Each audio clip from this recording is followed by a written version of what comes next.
हाँ जी गाइज, मैं हूँ आपका अपना एलविश यादव और मैं सुबह उठा, मैंने देखा कि कैसे कैसे न्यूज़ फैल रही है मेरे खिलाफ। ऑल ओवर मीडिया में ये चीज़ हो रखी है, एलविश यादव अरेस्ट हो गए, एलविश यादव नशीले पदार्थ के साथ ऐसे ऐसे पकड़े गए। ये सारी चीज़ें जो मेरे खिलाफ फैल रही हैं, जितने भी आरोप मेरे ऊपर लगे हैं भाई, सारे बेबुनियाद हैं, सारे फेक हैं। 1% भी इनमें सच्चाई नहीं है।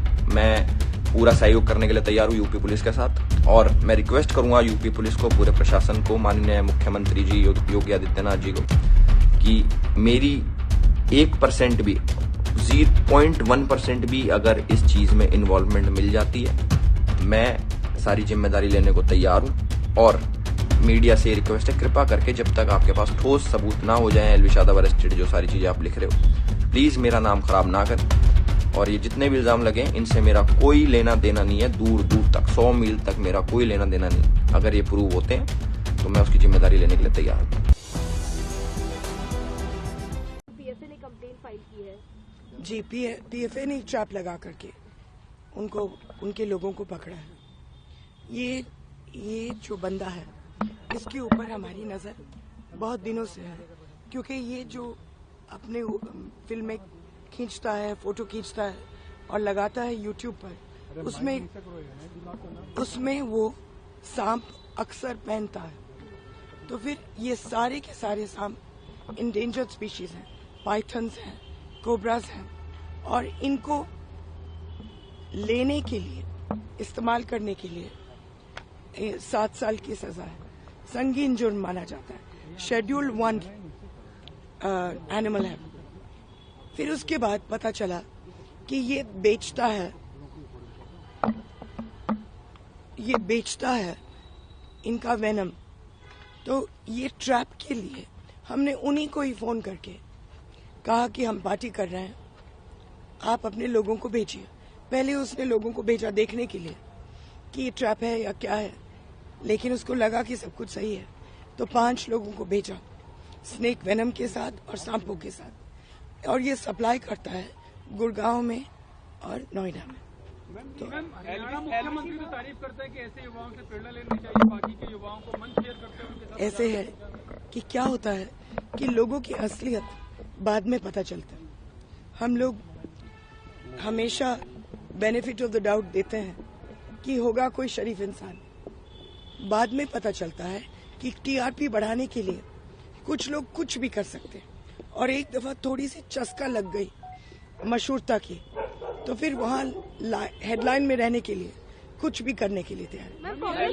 बीजेपी संरक्षण दे रही है एलविश यादव को, ये मुझे मालूम नहीं बेटा, ये हमारी टीम ने किया है। मैम, कितने दिनों से ट्रैप कर रहे थे आप लोग? सर्च कर रही है, लेकिन अभी तक वो फरार चल रहे हैं। अब वो फरार है, आपकी क्या मांग है? गिरफ्तारी उनकी? उसकी गिरफ्तारी एकदम होनी चाहिए। मैम, ये कहा जा रहा है कि जो वीडियोस शूट हुए हैं वो किसी मूवी के या किसी गाने के शूट के लिए नहीं बेटा, पुलिस वहाँ मौजूद थी, एसएचओ सेक्टर 49 के खुद गए और उनकी मौजूदगी में ये वीडियोस शूट हुए हैं, और भेजा मैंने ही भेजा।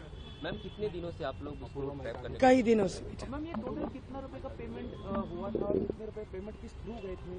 मुझे नहीं मालूम, सचमुच में मुझे नहीं मालूम। मुझे नहीं लगता है कि कोई भी पेमेंट किया। मुझे लगता है कि उनको कहा गया कि यहाँ आओ, तो पेमेंट हाथों हाथ मिलेगा। मैम, जब ये एफआईआर हुई, क्योंकि कल ये नोएडा पुलिस ने की थी, आज के न्यूज़पेपर्स में भी है, तो बाद में पूछताछ में कुछ नाम सामने आए, तो क्या एलविश ने आप लोगों को कोई कांटेक्ट करने की, पुलिस को कांटेक्ट करने की कोशिश की है?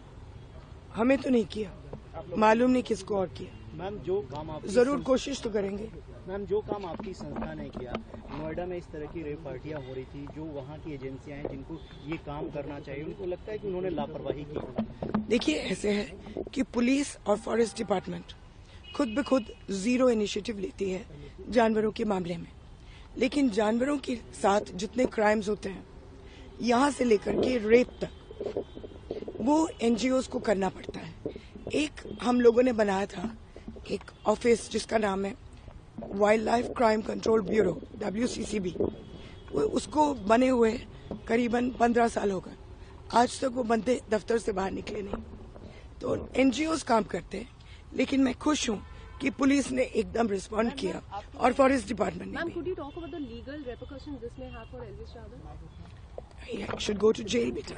This is a grade 1 crime, 7 years in jail. It's a wildlife crime. See, you must understand कि cobras, when they lose their venom, they die. Because जो venom होता है, उनको खाना digest करने के लिए भगवान ने दिया या सृष्टि ने दिया। जब आप venom निकालेंगे, तो ये कुछ खा नहीं पाते, और जब वो खा नहीं पाते, वो भूख से मर जाते। तो आप जब venom निकालते हो, तो मान लो कि जानवर भी मर गया, और इस देश में बहुत कम कोबरा और बहुत कम पाइथन्स रह गए। इसीलिए सरकार ने इनको शेड्यूल 1 पर डाला। इनको पकड़ना, इस्तेमाल करना, ओन करना संगीन जुर्म माना जाता है। बेटा, मुझे नहीं मालूम। जानकारी मिली है कि क्या पॉसिबिलिटी है बहुत बड़ा और इससे बड़ा रैकेट हो सकता है, क्योंकि ये तो जरूर होगा। एक आहिस्ते आहिस्ते अब पुलिस के ऊपर है कि वो धागे ढूंढे। हम लोगों ने इनको दिया था बहुत साल पहले। इन्हीं लोगों जिन लोगों ने ट्रैप किया इनको, इन्हीं लोगों ने मंगूस हेयर के ट्रैप्स बनाए थे। तब तक किसी को देश में मालूम नहीं था कि जो पेंट ब्रश, कैमलिन और अन्य लोग इस्तेमाल करते हैं, वो मंगूस के पूंछल को काट करके इस्तेमाल करते हैं। तब जाकर के वो धंधा बंद हुआ। तो अगर आप लोग देश में इसको फैलाएंगे, तो ये धंधा भी हम लोग बंद कर सकते हैं। जब लोग, एक मिनट